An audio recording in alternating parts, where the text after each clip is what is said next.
everyone. Welcome back to the Ever Living podcast. I am one of your life-loving hosts, Cindy. On Ever Living, we listen to, share the stories and voices of those who work and pray to protect life here in New Hampshire and beyond. If you like our show, you can give us a like, a thumbs up, subscribe on YouTube. You can repost us and tag New Hampshire Right to Life on Instagram, TikTok, Facebook, wherever you listen to podcasts.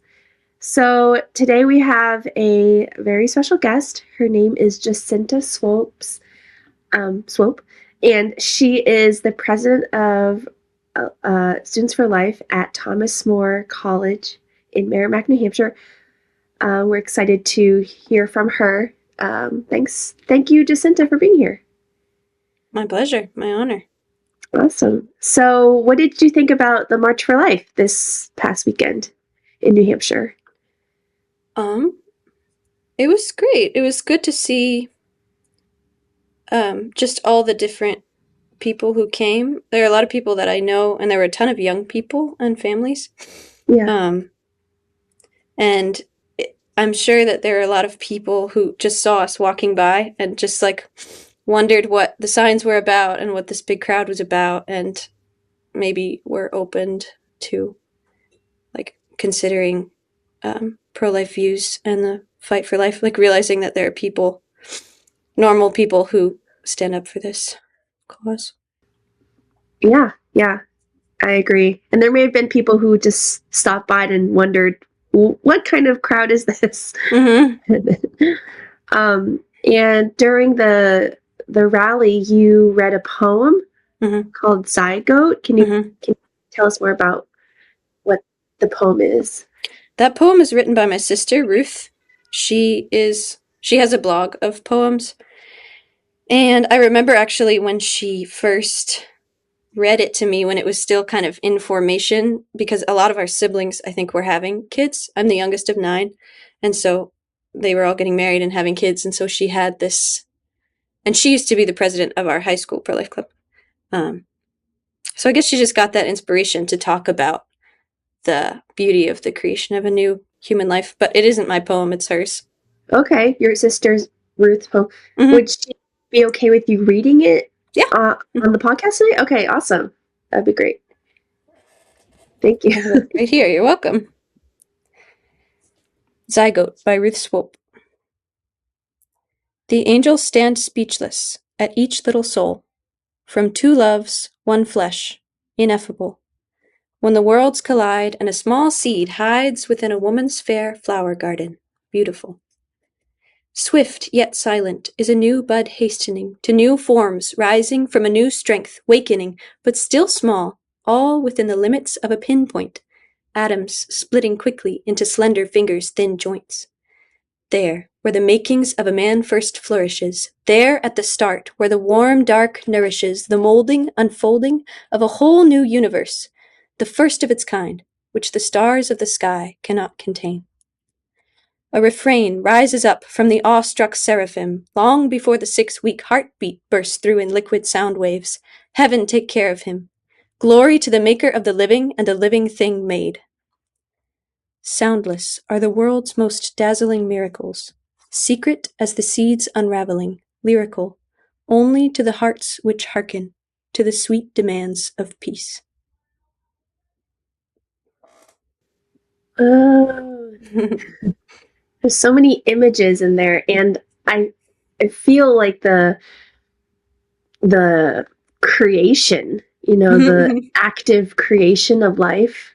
Yeah. The atoms and the universe. And, yeah. What is your sister's poem like? What does that remind you of, or what does that bring to mind for you when you read it? When I read it at the March, I had read it over several times, kind of in preparation, and it captures both the what do you call it, like the wonder of a human life, and also the what struck me most was kind of the cosmic importance of a human life. Like even the angels are standing speechless and giving glory to God for this little seed that's planted in the woman's flower garden. And at the same time, it's just the beauty of how people are made. Like two worlds come together, very different worlds, and Mhm. this little seed that gets planted and then grows into a beautiful human being. So both just kind of the awesome beauty and the universal importance of Yeah. human life. Yeah. It's like so small and then so so powerful. Mhm. It's like a big explosion or something, like a supernova. Yeah. It has that vibe. Yeah. And Um, yeah. yeah. It would be neat to see that as kind of maybe a short film or a little animation. Interesting. Yeah. See that kind of come together, I can imagine. It'd be pretty interesting. So you are the president of Students for Life at Thomas, or is that correct? So yes, I'm kind of one of three leaders. So myself, Anastasia Shanahan, who's a senior, and then Sarah Newton, who's a sophomore, like me.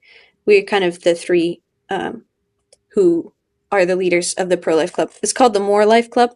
More Life, yeah. That's a good idea. But I think we are like a chapter of Students for Life. Okay, More Life. Okay. And what do you guys do in the More Life Club? Our focus is so we just started this past semester. And we started kind of slow, but our hope is to give students just an outlet to help and take action in the pro-life cause, because it's a Catholic school of 100 kids. So pretty much everyone there is already pro-life. We don't have to do a lot of like converting or educating. But what the students really want is a way to get involved. And so we're really trying to be more action-centered. So, for example, we went and raked leaves at St. Gianna's Place, and we pray at the Planned Parenthood in Manchester every month. We also had a couple of talks. One of Ian Hewitt, who's a Cornerstone.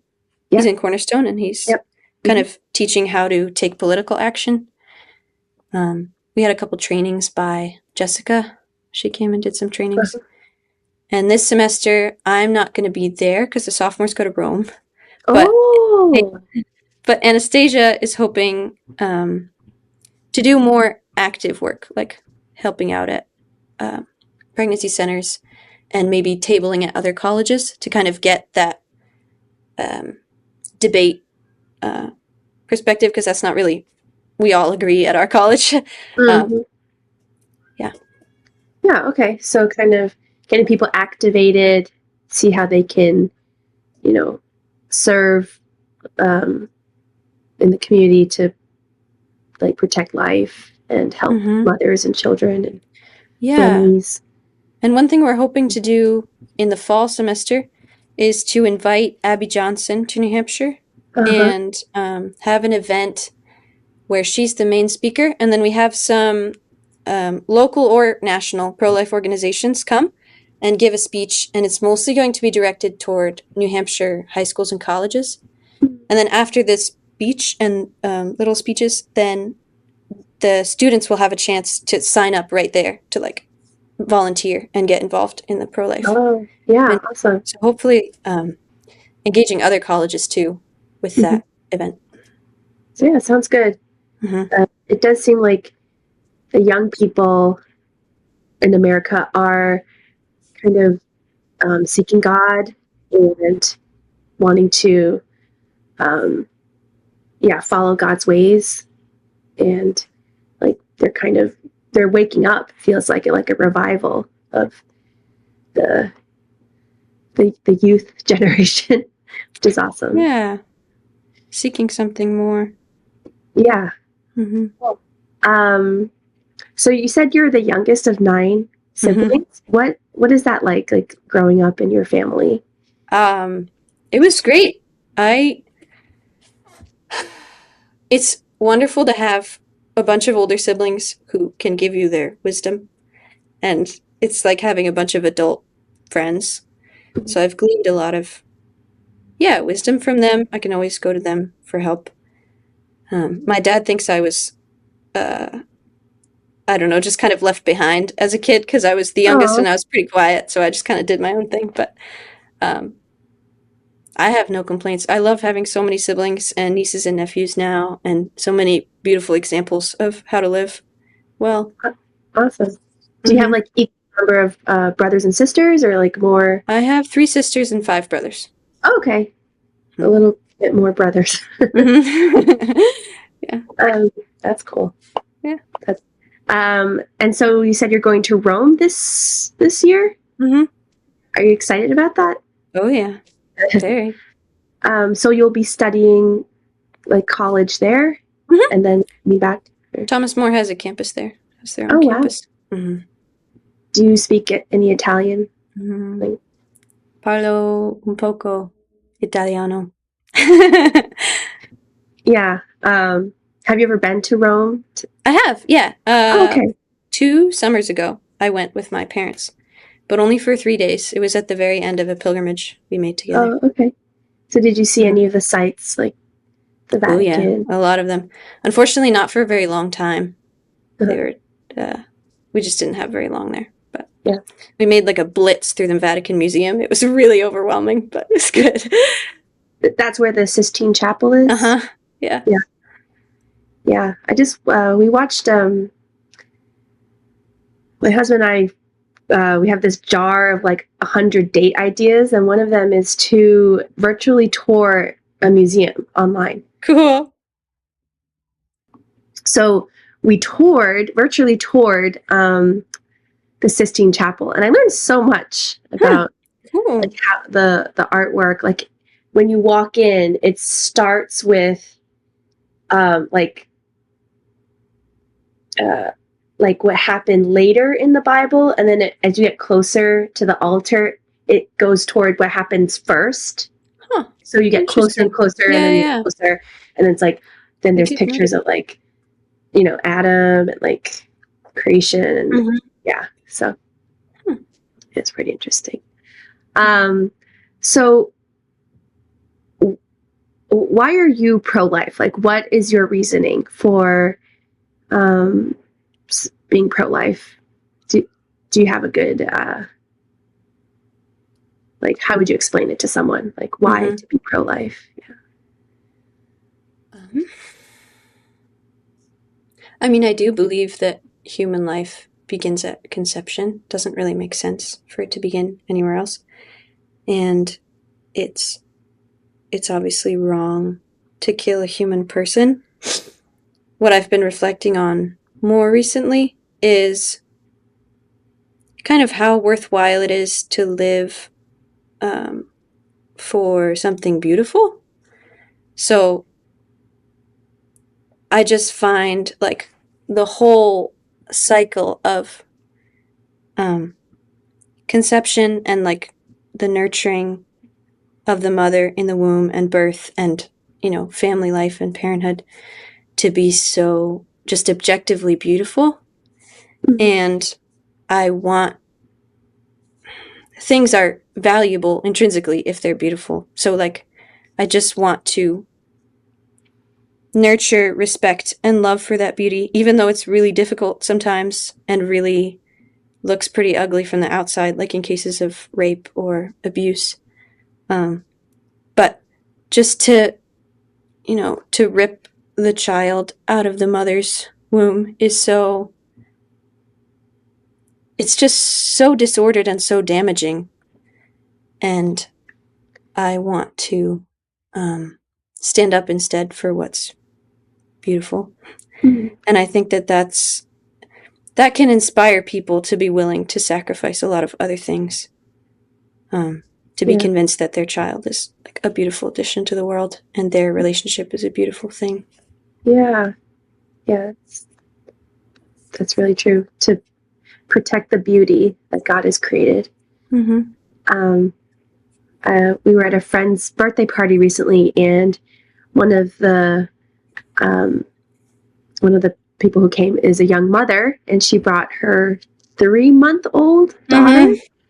And as the mother was like chatting with other people, I was able to hold her baby and rock her and carry her, and I even like rocked her to sleep, and I was pretty happy about that. But it's just so like they're so cuddly and like sweet, and just it's like, yeah, I'm just gonna, it's so nice to just like be with her and help her fall asleep. And yeah, and even when they're not, like when they're crying and in the middle of the night and keeping you up, like there's also something, I don't know, yeah, there's something deeper that's something really worthwhile and yeah, special. yeah. And then you get those sweet moments and you're like, oh, it's all worth it. Yeah. So have you do you spend a lot of time with your nieces and nephews? Like, how many of them do you see? I have 12 born and 2 on the way. And I'm living, so my sister lives in my parents' old house in Derry, and she's got 4 kids. And I'm living with them right now over break, so I see them every day. Oh, and I nice. have 2 brothers with 3 kids each who live close by. So I see a fair number of them pretty often. I imagine with like 8 siblings, like there's always news of like, oh, someone's having a baby. Yeah, pretty much. Yep. These That's days, cool. yeah. Yeah. So you said 2 are on the way. Yeah, that's awesome.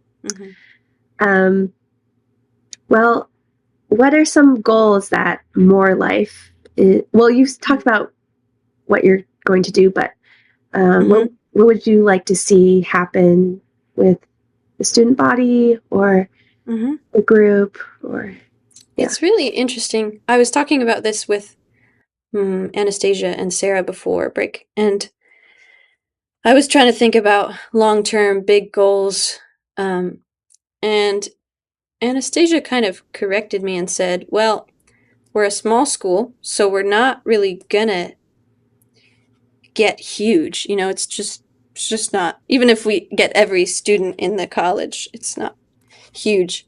And I think our goal is just to be a more effective channel of service. So what I would like to see, I guess, is kind of streamlined relationships with pro-life organizations around us, so that it's, we have established relationships with different charities, and we can just send students there to do effective work, and give them a chance to serve without having to think about it too much, or without having a bunch of dud events that nobody wants to go to. Okay. So kind of providing opportunities for your classmates that they can easily participate in. Yeah. That's awesome. Let's see. I forgot what I was going to say. Well, what Bible verse did you bring to share today? I brought 1 John 4, verse 12, which is, no one has ever seen God. If we love one another, God dwells in us, and his love is perfected in us. And I thought it was life-affirming because it reminds me a lot of the vocation of marriage, and how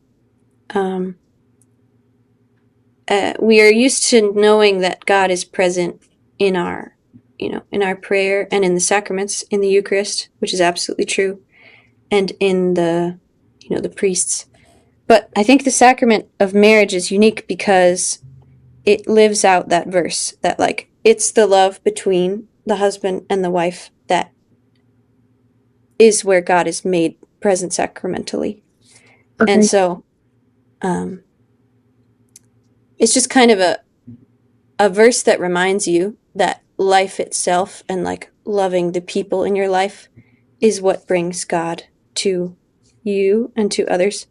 And you can always do that. And that's just, it's like a verse for all of life.